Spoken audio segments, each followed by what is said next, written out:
Good morning. It is 15 minutes past 8. Thanks for joining us. Parliamentary hearings begin today over Prime Minister Justin Trudeau's scrap deal with the We charity. The federal youth minister will participate in the House of Commons Finance Committee probe into how the charity got a contract to administer a $900 million student aid program. We dropped out of the deal after the charity's close connections to both Trudeau and Finance Minister Bill Morneau were called into question. The organization is canceling all We Day events for the foreseeable future. The government's aid program is currently in limbo.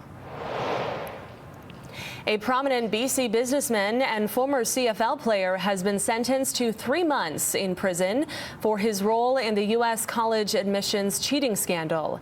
In March, David Sidhu pleaded guilty to conspiracy to commit mail and wire fraud, admitting he hired someone to take the SATs in place of his 2 sons.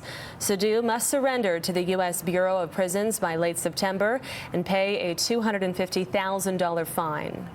COVID-19 is continuing to ravage the U.S. At least 12 states are reporting record hospitalizations, and Florida, California, and Texas each had over 12,000 new cases just yesterday.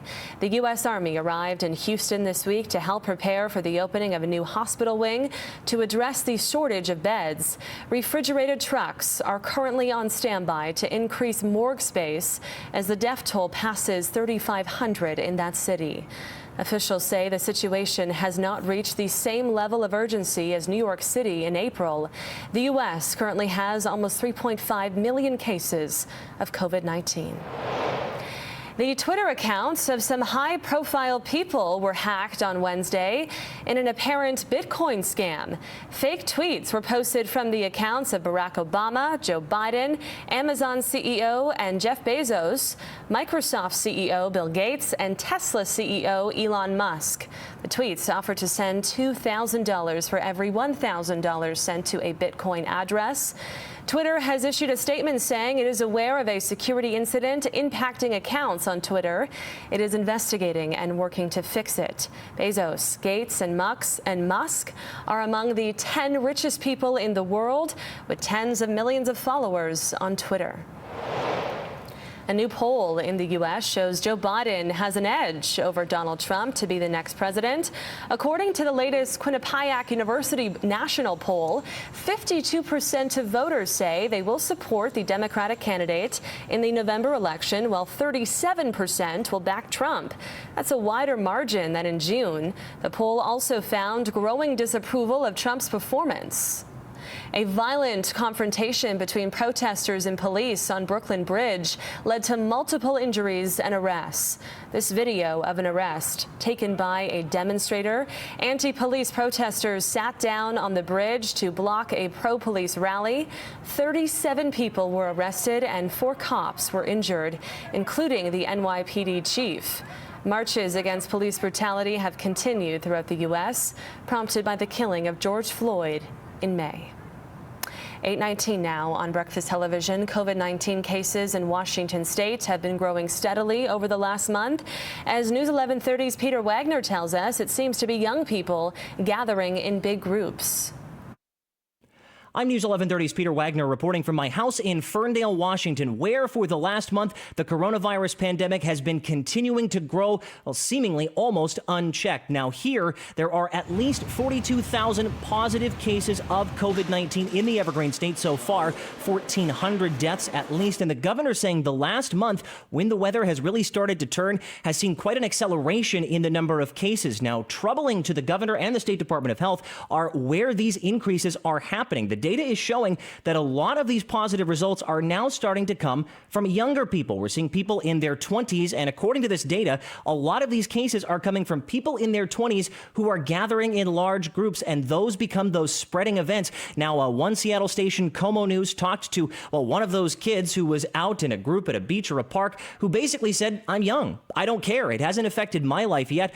So that's going to be the next area of concern for the state, is how they deal with this growth in cases among young people who are going to be hitting the beaches and hitting the parks as those case numbers grow. Now, with that, Governor Inslee now doing something that is not similar to what a lot of other states are doing. He is now pausing the move forward of the economy, saying that until the end of this month, no county in Washington may request that they move to the next phase of economic opening. Now, he's citing that growing case count as the reason why we need to put that on pause for now. Not going as far as other governors have. Of course, California's Gavin Newsom is actually rolling back a number of things they had opened up in an attempt to stem the virus. And also on the education front, the second largest school district in the United States, Los Angeles, saying kids are not going to be back in the classroom this fall. For City News in Ferndale, Washington, I'm News 1130's Peter Wagner.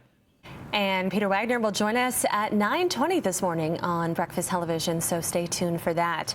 Well, how much of an economic impact will NHL Hub City see when the games start to take place? As Courtney Theriault explains, there is little debate about that. A bunch of hotel bills that are going to be run up, a bunch of food and restaurant and beverage bills that are going to be run up. As Edmonton gets set to welcome NHL hockey to Rogers Place, the city is also preparing to welcome an economic boost. But just how much? Up to $60 million of economic activity when we need it most. The Premier offering up his best guess, but one economist estimates it will be much lower. Still, given that Vegas was the NHL's initial hub city choice, any impact is a win for Alberta. Not in terms of whether it's going to bring in 10 million, 20 million, 50 million, 100 million.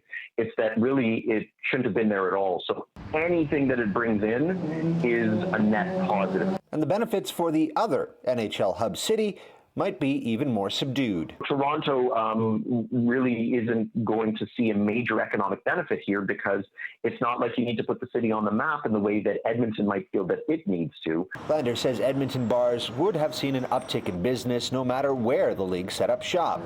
But concerns mount if excitement overrides health protocols. Bars start to fill up with people who just want to watch because you want to watch with somebody. And so, you know, there's a potential danger that's there. Don't get caught up in the moment, high-fiving, hugging, or sharing drinks or close proximity. Another part of Alberta's pitch was to showcase the city and province for tourism. But sporting events rarely lead to long-term boosts. How many tourists decide on their travel destinations based on the fact that it once hosted the Olympics or the Commonwealth Games?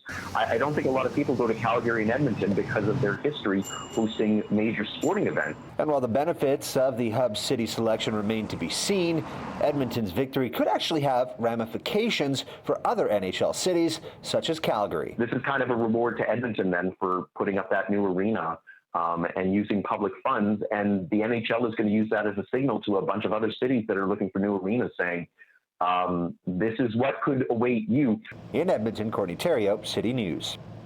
All right, approaching 8:25 now on Breakfast Television. We're going to take a break. Coming up, we'll have this story from our Ashley Burr.